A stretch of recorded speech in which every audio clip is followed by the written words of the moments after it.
Mother, nahirapan ka bang pakainin ng ampalaya ang mga anak mo?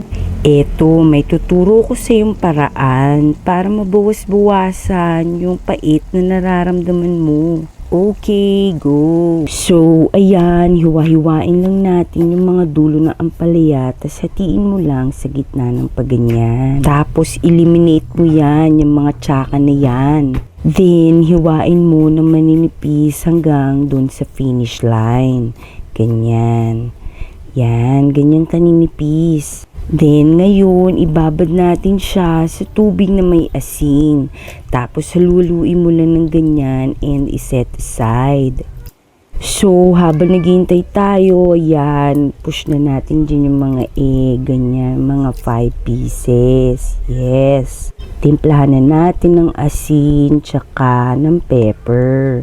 Tapos yan, bati-batiin mo lang hanggang sa magkabati-bati sila. Okay. A few moments later, so, ayun, banlawan na natin siya kasi nga may asin yan. O, ayan na mother, yung mga requirements natin, okay?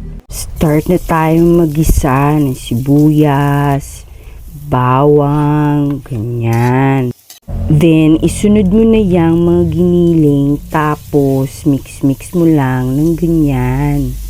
Yes. I-push mo na ngayon yung mga giniling sa side, tapos sunod mo yung mga kamatis. Pag feel mo nang malambot na sila, i-mash mo lang ng ganyan. Mash here, mash there, and mash everywhere. Go, go, go! Tapos, lagyan mo na siya ng Waterloo. Ganon. Ngayon, timplahan na natin siya ng chocolate. Yan, paminta, patis. Yes. So, 'di ba, sabi ko tuturuan kita ng technique para hindi masyadong mapait yung ampalaya. Kaya tinimplahan na natin siya agad bago ihulog yung ampalaya. Okay. Kasi ang technique dyan, once na ihulog mo yung mga ampalaya na ganyan, dapat hindi mo siya hahaluin ng todo-todo. Ito yung paraan na tinuro sa akin ng kaibigan kong si Dang, kaya shout out sa iyo Dang. Go, go, go! Okay, so pag feeling mo malambot na yung mga ampalaya, i-push mo na dyan yung mga itlog. Hintayin mo lang na medyo maluto-luto lang itlog na ganyan, saka mo haluin ng ganyan. Konting halo lang. Tapos, ay, oh, di ba? Luto na pala siya.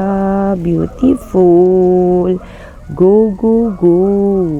So, ayan, plating na tayo. Di ba? Ang sarap niyan.